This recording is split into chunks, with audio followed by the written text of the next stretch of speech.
Hi, Chris. I'm Christopher Gallardo with Pop Alternative. It's an honor talking with you today. How are you doing today? Hey, I'm doing great, man. It's an honor to be talking with you. It's an honor talking with you too because Appofeniacs is a lot because this film really deals with deepfakes and AI in today's world, and there's been so much debate about its benefits and harms. So when you were coming up with the idea for this film, what was it about that larger debate that spoke to you that helped you conceptualize all of this? I would say that I'm really fascinated with this technology and the incredible speed at which it is progressing.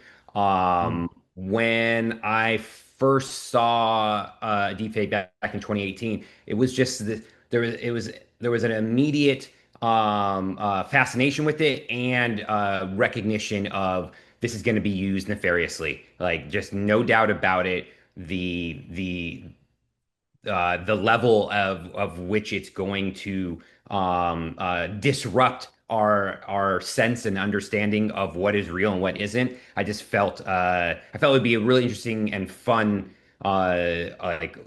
film to make and a horror story to make. But just on the grander scale of just in real life, the just our I feel that I find it really interesting how much people just fall back on their confirmation bias and will often not put in the time to determine whether or not something is real or something is factual. If it kind of aligns with how we're feeling, and we kind of give it a pass and embrace it more. And that inclination I find very interesting and scary. I totally agree with that because AI nowadays has gotten incredibly advanced, especially with some in like so many fields, like with acting and writing as well. And I'm sure you've heard of like the 2022 and 2023 actors and writers strikes. Of So course. have those strikes played a particular role in how you were sort of also envisioning the story? Well, those strikes played a particular role in delaying production of the film because Mm. I was in pre-production when those strikes happened.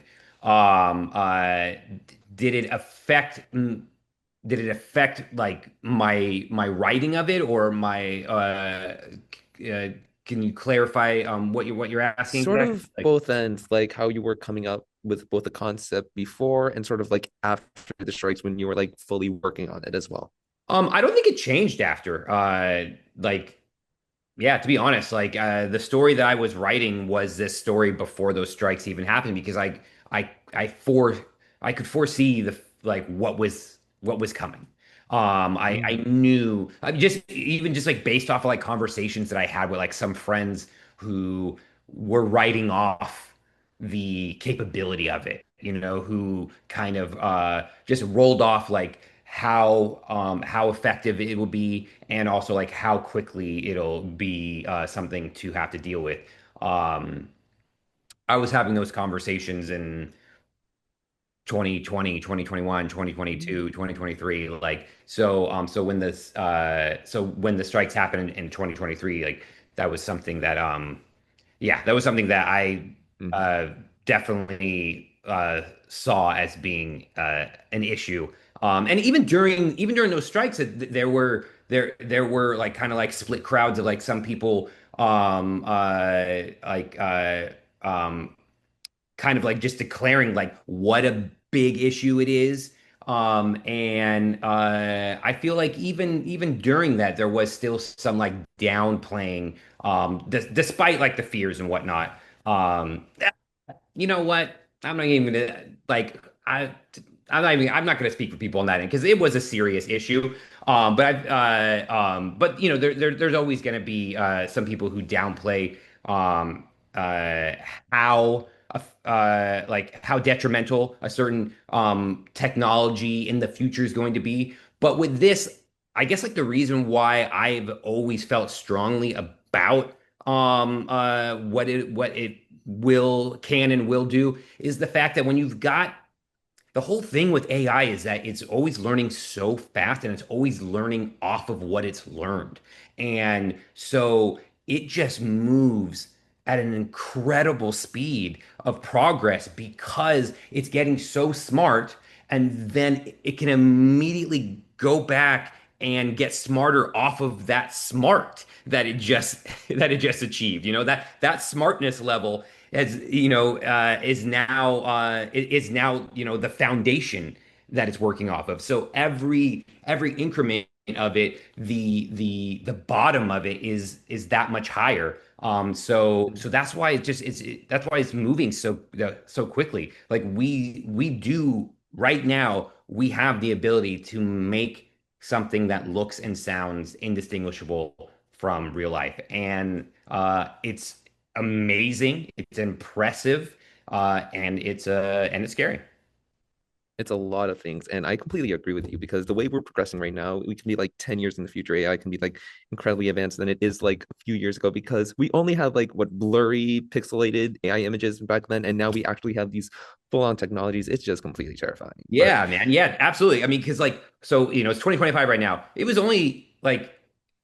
It was like these conversations were still even being had last year of people being like writing it off of, oh well, it's you can always tell by the fingers, it's got 6 fingers or whatever, and people scoffing at, oh, it'll never trick me because there's always a tell. And it's like the speed that this thing is improving, like, yeah, you're saying that now, but in like 3 months, that's not going to be the case. mm, And so what's going to happen next year? What's going to happen in 3, 5 years, 10 years? Uh, Dude, I don't know, man. It's pretty crazy. I don't know, anything can happen. But Yeah. on the film itself, you also have this unique narrative setup where some would think that the ending is actually the beginning. And so it feels like it's sort of looping around in sort of this Ouroboros like structure. So where did you come up with the idea of that to set up the story in that way? I'm a really big fan of ensemble stories, and intersecting storylines.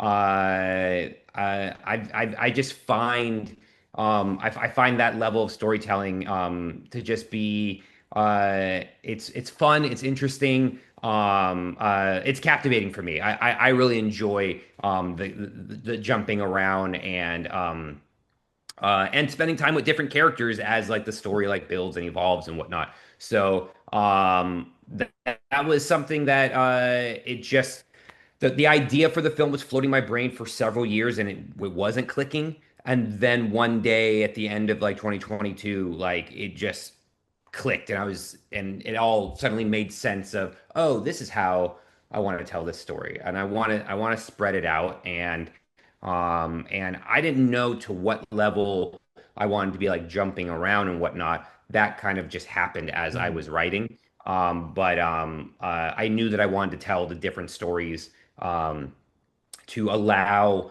the Duke character to kind of, mess around with different groups, and then have fun with like subtle ways that they are connected. mm. And speaking about that character, there's this one scene, I think, in the middle in that coffee shop where it feels like it's had some kind of personal touch to it. Was that actually sort of like based on like a real experience that you encountered, or I just saw mean, on some site and went like you wanted to include it? that's funny that you say that, because it's such an impassioned speech. Yeah.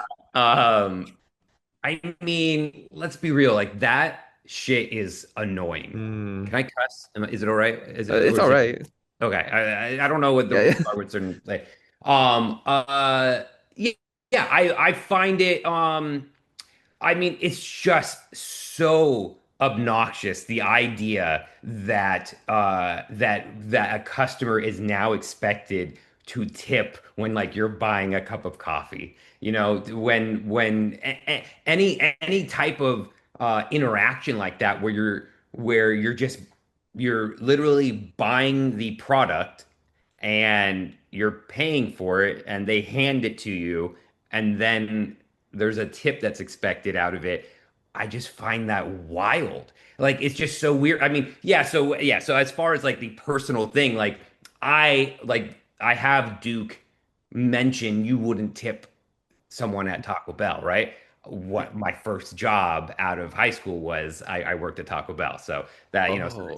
yeah, so there was a little level of personal history injected in there because like at the end of the day, like what is the difference between buying a cup of coffee at Starbucks or buying a Crunchwrap Supreme at Taco Bell? There's no difference. Like this idea that the culture is trying to enforce that you should be tipping for that cup of coffee, then it's just like, well, if you believe so strongly in tipping, then you should be tipping every single fast food server. Like there's absolutely no difference. But for some reason, these other lines of business have declared that they are tip worthy, and I find it yeah, I find it a little bit wacky, and so Mm, yeah, but so yeah, so I thought I'd have fun with Duke giving that speech that I know that it's also I know I'm not alone in feeling that, right? mm, So I did feel that it was a fun, curious moment to contribute to basically our antagonist of the film because then it kind of makes this like almost like a moral dilemma for the audience because he is our mm, antagonist, but I do feel that a lot of people do agree with him on that. So by giving him that moment, I like the moral kind of almost like gray zone of it. Of as a viewer, you're like, I don't think I should be. I'm not sure I should be rooting for this guy, but I am rooting for him in this moment, and so it becomes like an interesting like an interesting dynamic where then when we have the Lassie character kind of like put him in his place, it's like, well, she's rightfully doing so because he's at the moment he's being a dick to that mm, employee, right? Like, the way that he's presenting his case, he's being a dickhead to the barista. So Lassie rightfully is putting him in his place, but yeah, but it creates kind of a fun little dynamic where you're like, I don't know whose side I'm on in this moment, which I don't know. I just thought that was a fun way to create that little brief moment of conflict. yeah, I say you did a good job with it, honestly. It was Thanks, really man. funny just to see that all play out. Cool. Right But on. on your career, you've been directing some of the most influential music videos with artists like Britney Spears, Ariana Grande, and Kelly Clarkson. So, how do you think working on those projects gave you the inspiration for the Americana visuals for this film? For the Americana visuals, interesting. Um, I'm gonna turn the tables and ask you to elaborate on what you mean by that. You got like sort of this neonic feeling to it where it's like sort of indie but sort of also more like California-esque because you have that whole like vibe, like modern vibe to it with California and like the West Coast and just putting that all into sort of like bringing that into into some of the scenes, like especially with like the middle act and that crazy final act as well. Yeah, yeah. Um, okay, okay. And so then that's a cool observation. And so then you're wondering what of that from my music videos, like how did that influence Yeah. my approach with the film? Um, I can't say that that's like a conscious decision. I feel that over the years, you just naturally develop a certain style and subconscious approach to things that there's definitely several moments um, of like intention throughout the film with certain characters and moments and dialogue and all of that, but they are interweaved with a lot of subconscious decisions that kind of are the veins that connect the muscles. Mm. I'm quoting someone else who asked me a question, who interviewed me. I I just jacked that from them because I liked how he played that. So but yeah, so that's I would say that that is the case. That as far as music goes, I love music, and it's definitely been something that's been a part of my life for since I was a young kid. So that's kind of naturally ingrained in me. So the inclination to have a lot of like songs in the film versus score, and having that balance, like that is an influence, I guess, of being a music video director and and spending so much time editing to actual songs.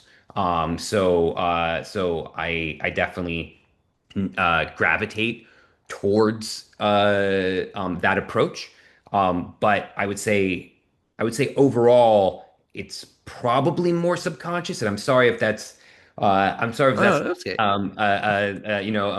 a more interesting answer. But yeah, I would say that a lot of that just comes from doing it for so long, and it just kind of being a natural way that I gravitate towards.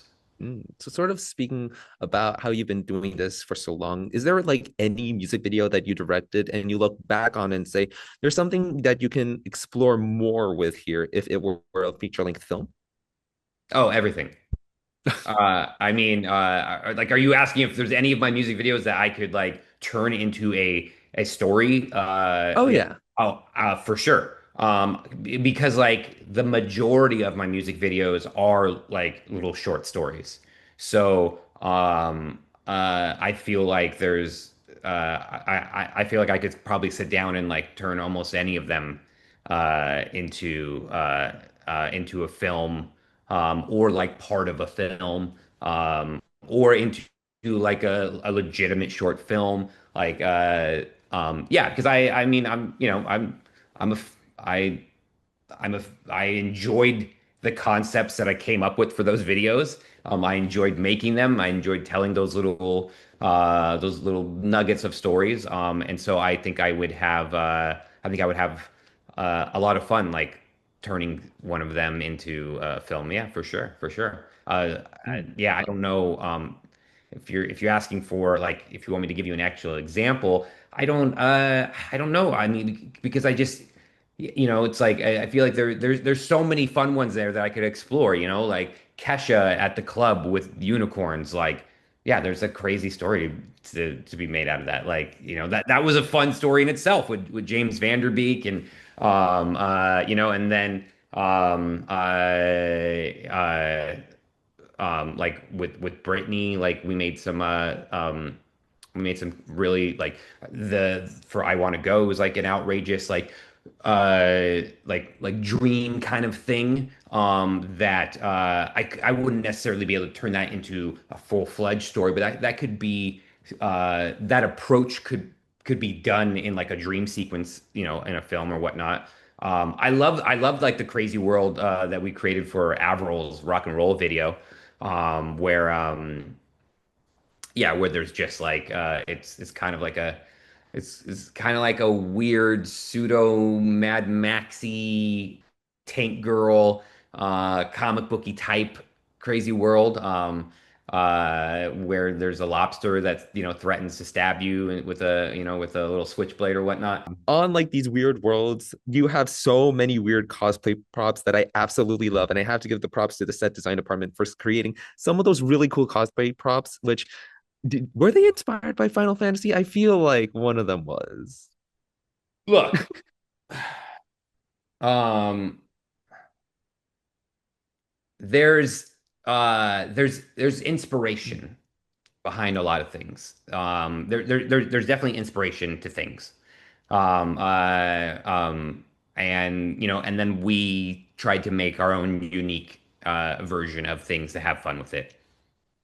Yeah. So, yeah, we try to have fun with it. Was there any prop that you still have from that set that you knew that you had to get your hands on the first time you saw it? Um, oh yeah, I'm very big on trying to make sure I save as much as possible. So, Hmm. yes, I have a lot of the props to my films. Ooh, Yeah, all right. Well, I I think say that films collection to my might be films, really. but like from like I have like like for example the Avril Lavigne music video we were talking about. Like I have that lobster. You still? Like I definitely like try to like save like a lot of fun things from stuff I do. So from this film, like yeah, I have a ton of things that I've saved. Yeah. But I'm so glad that you were able to get all that. But Chris, I just gotta say it's been an honor talking with you about Phoenix. Really enjoyed the film, and I can't wait to for everyone else to see it at Fantastic Fest. But as always, thank you so much for your time, and I really Okay, hope right that on, you man. have a wonderful day again. Thank you so much for everything. Thanks, man. I appreciate it. Thank you. Really appreciate it. Have an awesome day. Thank you for tuning in to Popternative. Make sure to check out our past episodes of Popternative on YouTube. This has been an Autograph Communications production.